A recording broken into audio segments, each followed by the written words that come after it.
Hello दोस्तों, स्वागत है आप सबका आपके अपने चैनल मैथ सर में। तो कैसे हैं आप सब। चलिए दोस्तों, आज की जो हमारी क्लास है वो टुडेस कॉन्सेप्ट पर आधारित है, जो कि रेक्टेंगल पर बेस्ड है। ठीक है, तो आज हम बहुत इंपॉर्टेंट कॉन्सेप्ट पढ़ने वाले हैं, जिसमें हम रेक्टेंगल के अंदर अगर कोई पाथ बना हुआ है, कोई रास्ता बना हुआ है, तो उसका एरिया कैसे निकाला जाता है ये सीखने वाले हैं। ठीक है, तो चलिए स्टार्ट करते हैं और देखते हैं कि आज का हमारा कॉन्सेप्ट क्या है। देखिए स्टूडेंट, आपके सामने ये बना हुआ है बहुत ही अच्छा डायग्राम।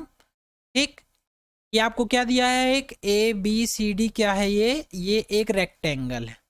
ठीक है, रेक्टेंगल की प्रॉपर्टी क्या होती है, आमने सामने की साइड क्या होती है, इक्वल। तो A B equal to C D और B C equal to A D. Clear. अब क्या बोला गया है कि मान लो ये कोई खेत है, ठीक है, रेक्टेंगल शेप का, और उसके बीच में ये कोई रास्ता बना हुआ है। ठीक है, ये रास्ता बना हुआ है जो कि लेंथ के अकॉर्डिंग भी है और ब्रेथ के अकॉर्डिंग भी, मतलब ये रास्ता बना हुआ है। ठीक है, तो हमें इस रास्ते का क्षेत्रफल निकालना है, एरिया निकालना है। कि इसको आप कैसे फाइंड करोगे इजिली, ये हमको देखना है। ठीक है, पर कुछ और भी इंफॉर्मेशन दी गई है। तो क्या है, देखो, इसकी वैल्यू मैं बिल्कुल न्यूमेरिकल वैल्यू से समझा दे रहा हूं ताकि आपको बहुत अच्छे से समझ में आ जाए। ठीक है, लेंथ कितनी दी है, 60 सेंटीमीटर।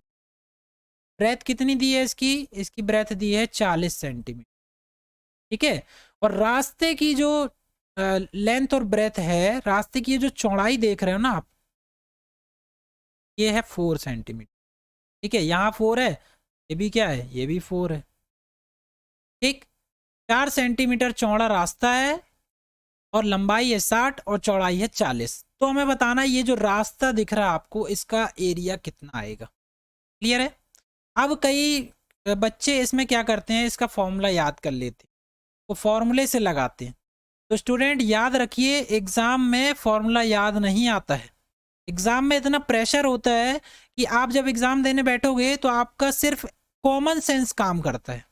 ठीक है, तो जब भी आप क्वेश्चन देखोगे तो सबसे पहले आपको कॉमन सेंस आपका मतलब काम करेगा कि इस क्वेश्चन में क्या करना चाहिए, देख के हम कैसे इसको सॉल्व कर सकते हैं। ठीक, और सेकेंडरी होता है आपको फॉर्मूला। तो फॉर्मूला आपको याद करना पड़ता है एग्जाम में। ठीक है, इतना प्रेशर होता है एग्जाम में कि आपको फॉर्मूला याद ही नहीं आएगा, कहो गलत हो जाए, याद भी आ जाए तो कहो प्लस माइनस करने में गलत हो जाए।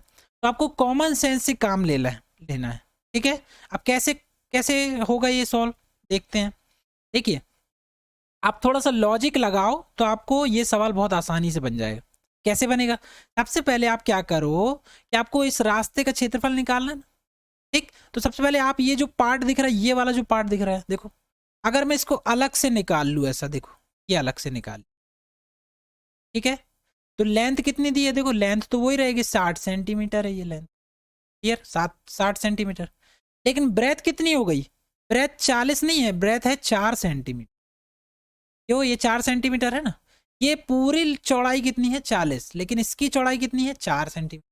तो अगर ये वाला पार्ट निकाल के अलग से रखोगे तो ये 60 सेंटीमीटर लंबाई और 4 सेंटीमीटर चौड़ाई, तो उसका इसका एरिया कितना आ जाएगा, इसका एरिया आ जाएगा 60 × 4। क्यों, आयत का क्षेत्रफल क्या होता है, लंबाई गुणे चौड़ाई।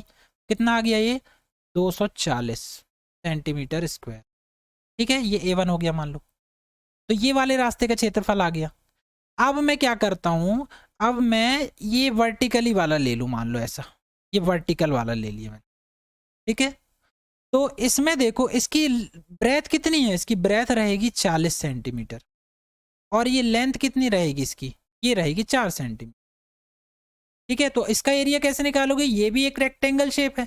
तो A2 बराबर कितना आ जाएगा, क्या आ जाएगा, 40 × 4। कितना आ जाएगा, 4 × 4 = 16 हो गया ये। ठीक है, ये जीरो, जीरो, ये हो गया 400 सेंटीमीटर स्क्वायर। अब जब आप एग्जाम देने बैठोगे तो पहला ऑप्शन आपका यही रहेगा। ठीक है, कई बच्चे सोच रहे होंगे कि आंसर आ गया, यही तो है एरिया। ठीक, पहला ऑप्शन, ऑप्शन ए नंबर जो रहेगा वो यही रहेगा, जो कि गलत है। ठीक है, अब कैसे गलत है, गलत ऐसे है स्टूडेंट, क्योंकि ये जो एरिया निकाले हो आपने, एरिया सही निकाले हो, लेकिन जो ज्योमेट्री बनी है उसको समझिए। ये देखो, मैंने ये बना दिया, ये ज्योमेट्री बनी। ठीक है, इसका एक एरिया हो गया, मतलब ये पूरे पार्ट का एरिया आ गया होगा। पूरे पार्ट का एरिया आ गया, चलो ठीक है। अब इसी के ऊपर एक और रास्ता बना दिया आपने, ये बना दिया अगला रास्ता, ये बन के देखो। तो इसका एरिया जब लोगे तो ये फिर से यहाँ पर भी फिर से ये आ जाएगा और यहाँ का ये अलग रहेगा। मतलब एक बार यहाँ से आपने ये बीच वाले पार्ट का एरिया ले लिया और एक बार ऊपर से जब ये वर्टिकली वाला ले लिया तब भी आपने ये एरिया काउंट कर लिया। मतलब एक ही एरिया को, ये जो जगह दिख रही है आपको जहां पर ये सेंटर पॉइंट मिल रहे हैं, ये जो एरिया है A3, ये आपने 2 बार काउंट कर लिया है, ठीक है, एक बार लंबाई में और एक बार चौड़ाई में। अब काउंट कर लिया है तो इसको घटाना पड़ेगा एक बार, है ना, 2 बार थोड़े एक ही चीज को काउंट करते हैं। तो एक बार इसको क्या करना पड़ेगा हमको, इसको इसमें से सब्ट्रैक्ट करना पड़ेगा। सब्ट्रैक्ट कैसे करोगे, ये जो आपको पार्ट दिख रहा है ना, इसको बाहर निकाल लो। इसको बाहर कैसे निकालेंगे, ये मैंने बाहर निकाला। तो लंबाई भी कितनी थी, यहाँ से 4 थी, और चौड़ाई भी कितनी थी, यहाँ से 4 थी।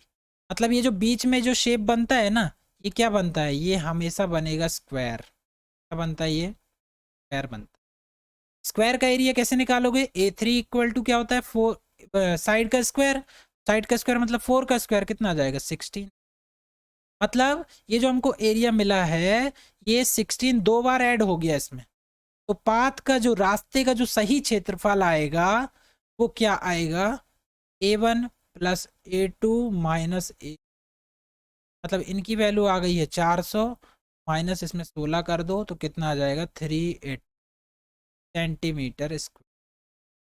ठीक है स्टूडेंट, कितना जाएगा, 384 सेंटीमीटर स्क्वायर, जो कि ऑप्शन नंबर बी दिया होता है। लेकिन ज़्यादातर स्टूडेंट खुशी के मारे यही वाला ऑप्शन टिक कर देते हैं और सोचते हैं कि हमारा आंसर सही आ गया। ठीक है, जबकि ये एरिया 2 बार काउंट हो जाता है, जो कि एक बार हमको क्या करना पड़ता है, सब्ट्रैक्ट करना पड़ता है, तभी हमारा सही आंसर आता है।